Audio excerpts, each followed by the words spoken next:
This organization, the Southwest Transplant Alliance, has risen to a level of performance, efficiency, that is absolutely unbelievable. We never dreamed we'd be where we are today.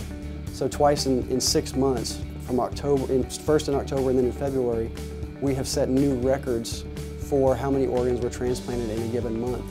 Not just in our OPO, but in the state of Texas. It's an amazing increase in access to life for people who are literally dying.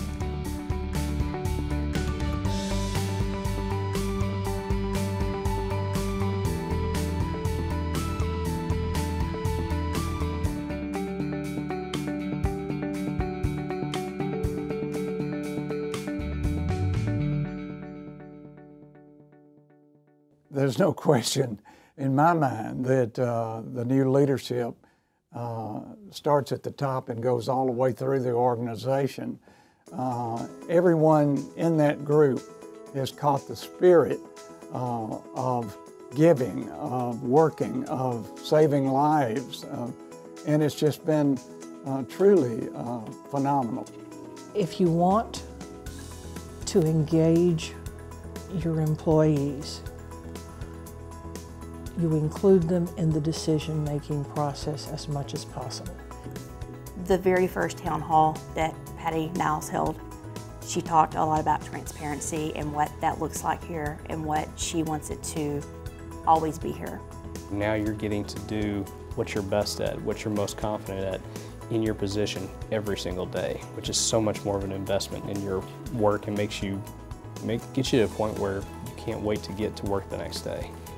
What she's done is exactly what a good leader does, and that is surround herself with people who are able to make good decisions. She'll let you succeed and be by your side, and she'll let you fail and be by your side in the failure.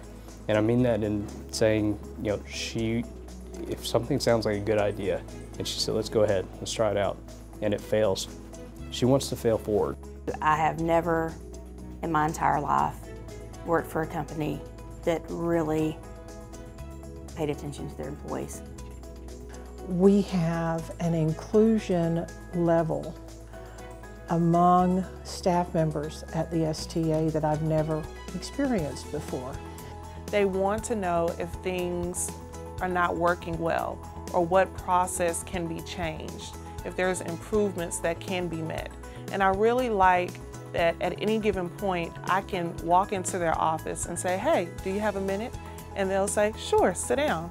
And it's an open environment that makes me feel comfortable, and it makes me feel like that they're listening to what I have to say. Power and knowledge is not held closely in the president's hand. It is truly spread throughout the organization. The fact that the managers and upper management wants to know what's going on with you, and they also support you in anything that you have going on. One thing specifically that I really like is they always will acknowledge things that you've done. And I like the fact that at any given day, I'll go and check my mailbox and I'll have a thank you card. And it'll be not only from my management, from my manager, but also from upper management. It's important for people to know what didn't work and why it didn't work, or else they're going to have to repeat that entire process the next time they go on that difficult case. So debrief has really become this educational forum where we've required people to get comfortable just being stripped bare. And you have to be okay being exposed in your mistakes, and you have to be okay saying I made a mistake. And we're always mixing things up, and we're always changing and rethinking and reevaluating how we do staffing and how we do hiring and how we get the right people to the right place at the right time, and how we get people to work hard without feeling like they've been overworked. So when we stopped that hemorrhaging, we started to retain talent. And when we started to retain talent, things started to get more efficient. So what ended up happening was the people who came in after that benefited from the fact that there were now senior coordinators and more of them. And it was probably the first time they really felt like someone understood how hard they were working. And so just by announcing the fact that we were going to bring in more staff, they were energized. They became energized, which immediately put them in a better state of mind, which introduced the people that we brought in behind them to a better environment. And so it started a very positive cascade in terms of the culture here in the organization, and it stopped the outflow of talent that we had. And so we started to get better at managing the donors, and we started to get better at decision making in terms of which organs we could pursue.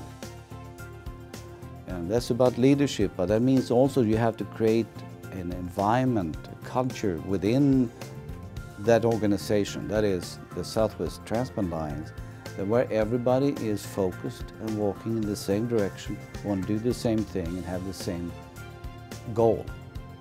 At the end of the day, everybody's still focused on the mission, so we put the hard things aside and we do the work that's required of us, and then everybody feels better about what they did at the end of the day. What makes this the place to work in is that we embrace change head on. We're optimistic about it. We're comfortable sharing our thoughts, our concerns, but there's no fear. It takes a real leader and a real organizational person to make what Southwest Transplant Alliance does work well. I really do think that the leadership here is phenomenal. The thing that has happened in this organization that's made the biggest difference is that we're all on the same team. I can't see why anybody would go to another organ procurement organization and work. This is the place to be. It's a sense of connection. It's openness. And I think that's what sets us apart. Oftentimes, transplant coordinators will call and will say, "I'm so glad that you're working. You guys are the best." Priceless.